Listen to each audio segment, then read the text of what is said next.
Hi all, today we are going to do a spicy Cajun pie. Now, it is one of those kind of things, you've got the Trinity and you've got some other different meats.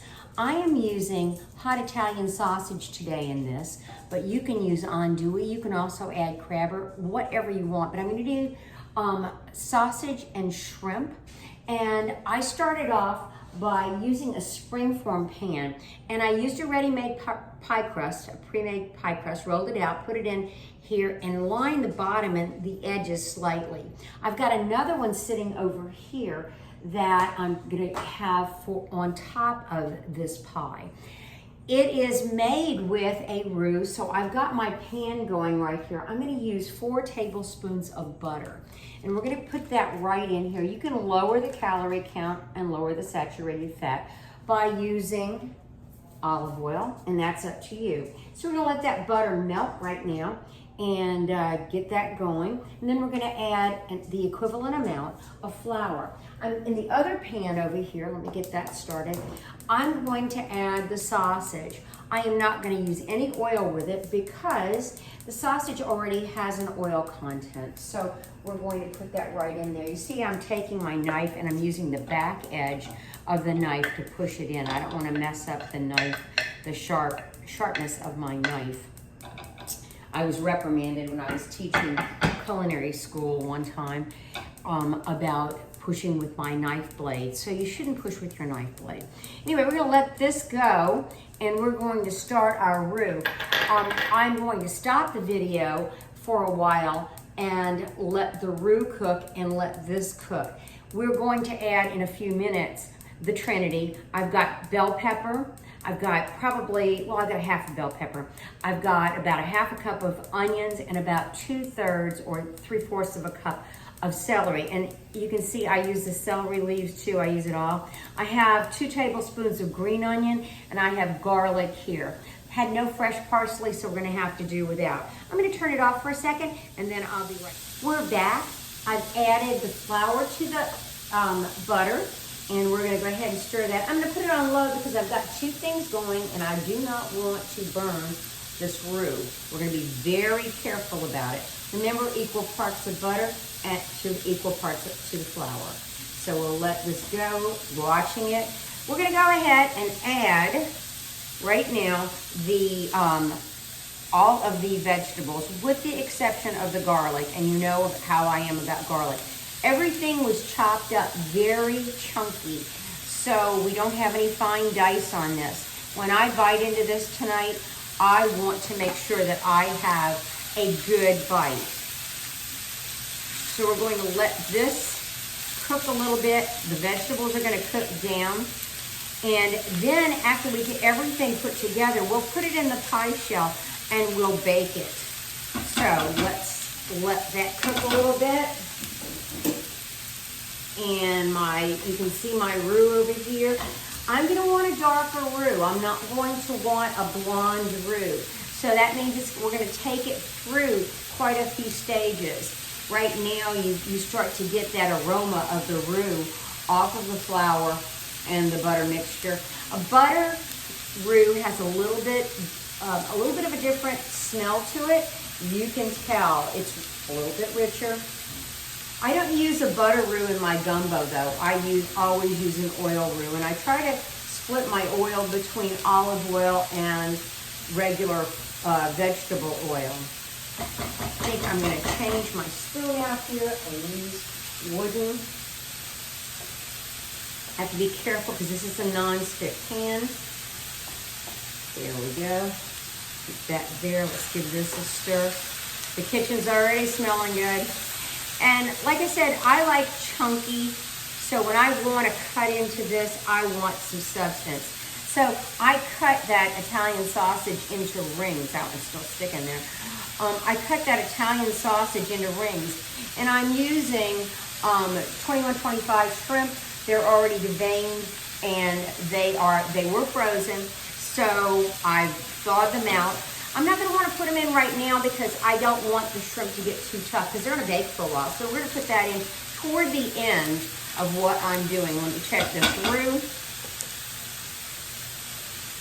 Okay, so you see the color.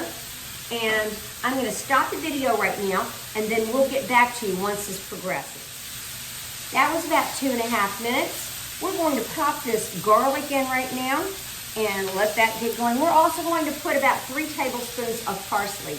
I wish I would have had fresh parsley, but we've had this heat wave here and all the parsley has died. I planted some fresh, but it's not ready yet. Let me give the roux a stir. All right, we're gonna add some thyme. And I use a lot of thyme, so I go through these fast, so it's not like I keep it on the shelf forever.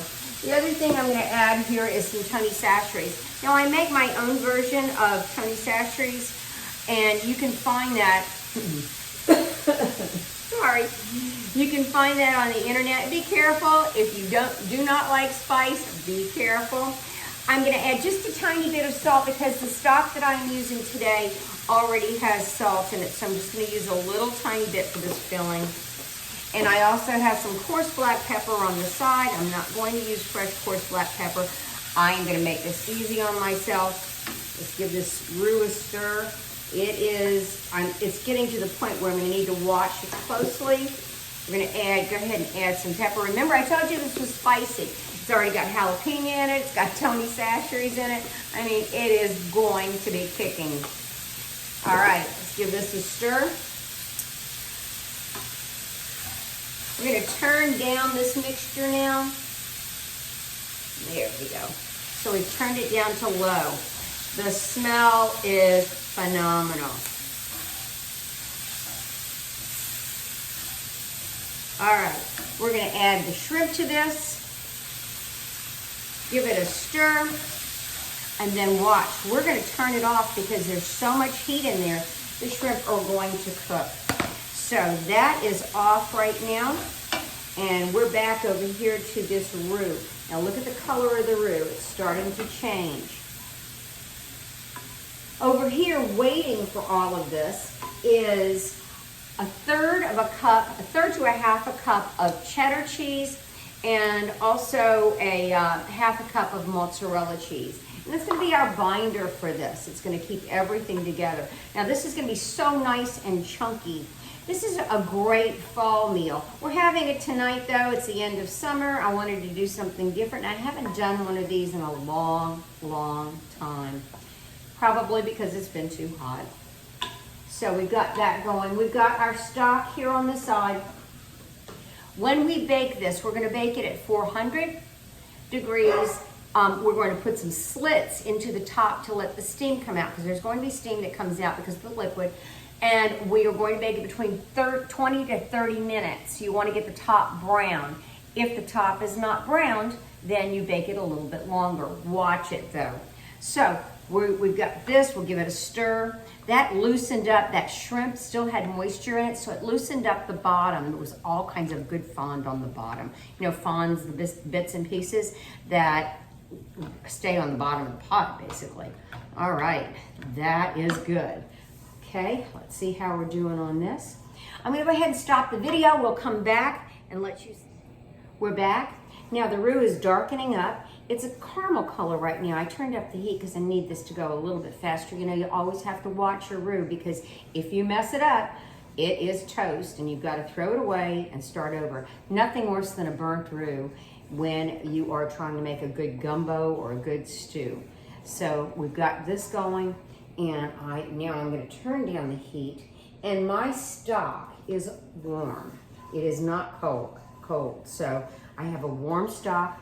It is a little bit darker than caramel color now, and we're going to start adding this in. And you can hear that steam. And I would whisk it. I don't want to mess up my non-stick pan here. So we're just going to stir.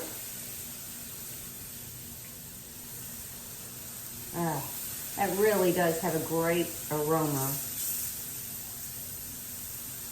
You know, that's what I miss about fall cooking or winter cooking, the aroma of the stews and all the good smells in the house.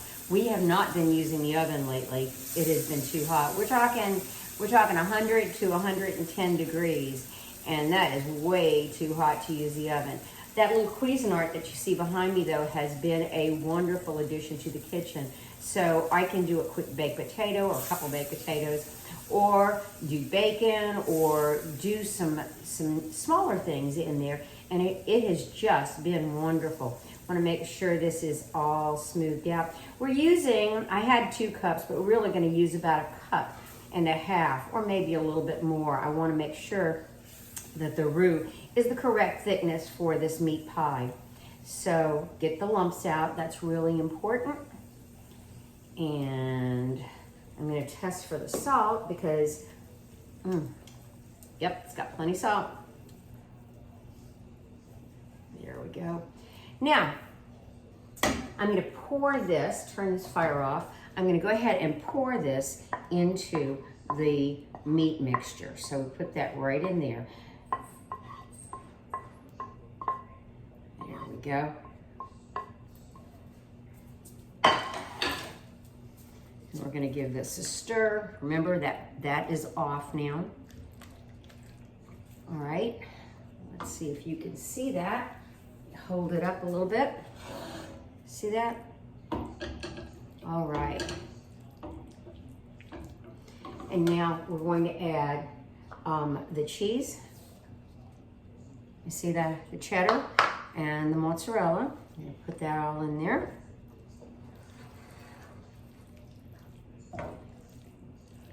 Now I'm using a springform pan today because I think it's going to come out better. The pieces will come out better. And the last time I did this, I used a ceramic pie dish and the pieces fell apart, which that happens sometimes. So you can see this, we've got a good thickness and we've got cheesiness, almost cheesiness like a pizza, but it's going to taste so much different from a pizza. We're gonna get the pie crust and it's had a chance to cool off. We're gonna spoon this mixture directly into the crust. Remember, you bake it ahead of time, a little bit ahead of time. I baked this one about 8 minutes, but you know, I was reading on the internet, a lot of people like to bake them about 10 minutes to get the crust a little bit more done. Okay. Strings of cheese. I have to clean up this counter.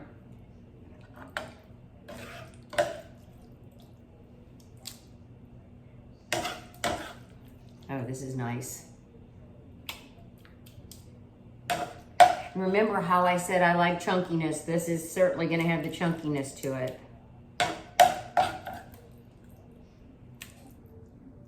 Okay. Last bit of goodness right here. Couple shrimp, pop that in there. Now at this point in the whole endeavor, if you wanted to make it ahead of time, you could do just this. Let it cool, cover it with the other pie crust, let it cool, and put it in the refrigerator overnight, and then let it sit out, get it to room temperature, not exactly to room temperature, but let it get to temperature, and then you can bake it the next day. So we're gonna take this, now here's gonna be the difference. You're gonna take your hand and tuck this in here. Tuck the pie crust into the sides, down into the sides, just like that. There we go. So it envelops the whole mixture, just like that. So now I'm gonna take the rest of that pie crust, I'm gonna roll it down into there. So you can see how I'm doing that, just rolling it down. This is gonna be a rustic meal, so it's not gonna be anything fancy, but I just roll that pie crust down into there. There we go. There we go. All right, so this is how it looks right now. Here's where we're gonna vent it. We're gonna take a knife and then come around and you're going to vent this. Now, if you're worried, because sometimes at 400 degrees, you may have edges on the crust that might get burned. So what you need to do is if you feel that your crust is getting burned, just take a piece of foil and put it around there. So anyway, that's how we look. We're getting ready to go in the oven, and we'll be back after it's done.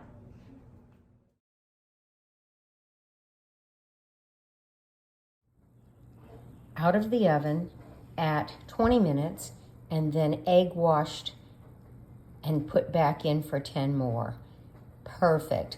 We'll let it sit now for 20 minutes to a couple hours and then cut into it. I like to serve it lukewarm so you can reheat, or you can zap it in the microwave. It'll be delicious.